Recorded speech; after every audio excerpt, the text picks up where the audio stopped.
خوشبو اور چھہارے خریدنے کے بعد جناب حیدر کرار کی زرہ کی رقم سے جو تھوڑے بہت درہم بچے اس سے نہایت ہی سادہ قسم کی دعوت ولیمہ کا اہتمام کیا گیا۔ صحابہ کرام کو بلا کر ان کے لیے دسترخوان بچھایا گیا اور محاذر ان کے سامنے رکھ دیا گیا۔ کھانا کھانے کے بعد صحابہ کرام چلے گئے تو آپ نے امہات المومنین کو کھانے پر بلایا اور پھر ایک مٹی کا پیالہ منگوا کر اس میں قدرے کھانا ڈال کر آپ نے اپنی ازواج مطہرات کے سپرد فرمایا کہ یہ کھانا علی اور میری بیٹی فاطمہ کا حصہ ہے۔ باقی ماندہ کھانا تقسیم ہو چکا تو آپ نے حضرت علی علیہ السلام اور سیدہ فاطمہ الزہرا سلام اللہ علیہا کو اپنے پاس بلوایا۔ آپ نے بیٹی کی پیشانی چوم کر بیٹی کے سر کو سینے کے ساتھ لگا کر شفقت بھرے اور محبت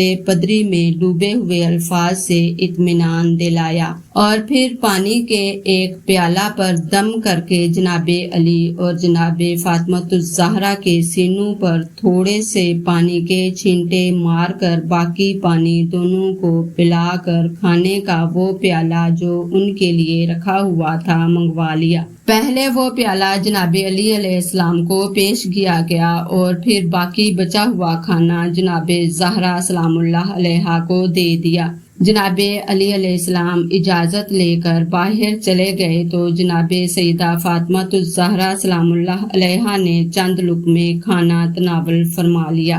امام الانبیاء صلی اللہ علیہ وآلہ وسلم کافی دیر تک بیٹی کے پاس بیٹھے رہے اور شفقت بھری گفتگو فرماتے رہے۔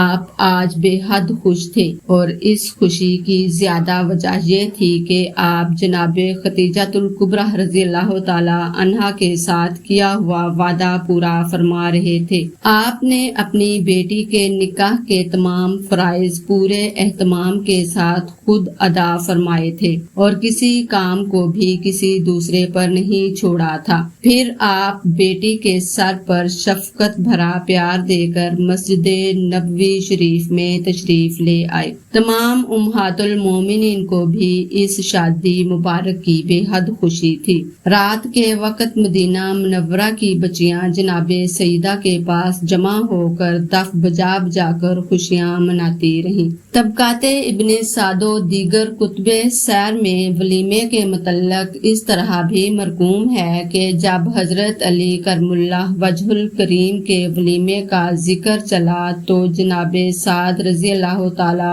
عنہ نے ایک مینڈھا پیش کیا۔ دیگر انصار و مہاجرین بھی حسب استطاعت مختلف اجناس لائے اور پھر ان سب چیزوں کا نہایت اہتمام سے کھانا تیار کیا گیا اور اکثر صحابہ کرام نے اس دعوت مبارکہ میں شرکت فرمائی۔